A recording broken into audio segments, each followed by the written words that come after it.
রসুদপুর গ্রামের পিছনে একটি গভীর জঙ্গল ছিল।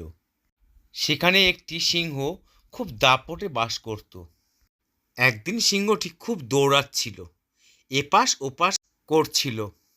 সে দৌড়াচ্ছিল আর বলছিল, একটা পর্যন্ত ভালো খাবার পেলাম না, একটু যে ক্ষুধা নিবারণ করব।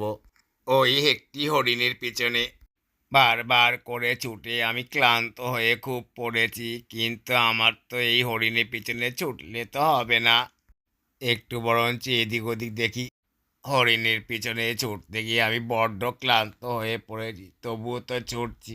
দেখছি ওখানে বোধহয় একটা পাখি দেখতে পেলাম, ওই পাখিটাকেই বরঞ্চ ধরে খাওয়া যাক। কিন্তু পাখিটি নাগাল পেতে গেল আরও কিছু কিলোমিটার আমার ছুটতে হবে। ও কি কষ্ট রে বাবা! তারপর সিংহটি একটু থেমে গেল। সে দৌড়াতে দৌড়াতে খুব ক্লান্ত হয়ে পড়েছিল। ওরে বাবা রে, একবারে কোমর পাক ও ব্যথা টন টন করছে, কিন্তু পাখিটির নাগাল তো আমি এখনো পর্যন্ত পেলামই না। এদিকে খিদেতে পেট চ চ চ চ করছে। এখন যে কোথাও ছুটে গিয়ে শিকার করব তার সামর্থ্য আমার এখন আর নেই। পা দুটো খুব টন টন টন টন করছে, আর পারি না বাপু। তারপর সিংহটি একটি চড়াই পাখি দেখতে পেল। বাহ, খুব সুন্দর তো চড়াই পাখিটি, আমার তো দেখে খুব লোভ হচ্ছে। যাক, তবে একটা শিকার পাওয়া গেছে।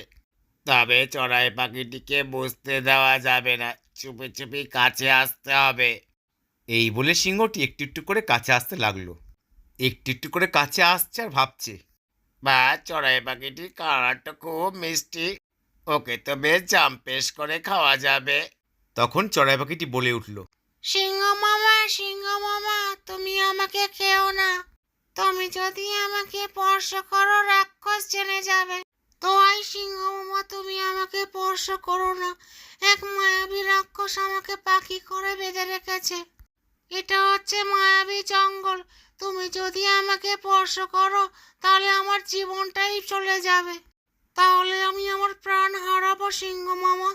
তোমার কোনো ভয় নেই, আমি তোমাকে বাঁচাবো। যেই না সিংহটি এই কথা বলল, তখন চড়াই পাখিটি অদৃশ্য হয়ে গেল। সিংহটি চড়াই পাখিটিকে আর কোথাও দেখতে পেল না। চড়াই পাখিটির অদৃশ্যের কারণ হচ্ছে মায়াজাল।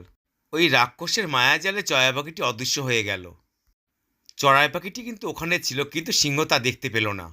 চড়াই কোথায়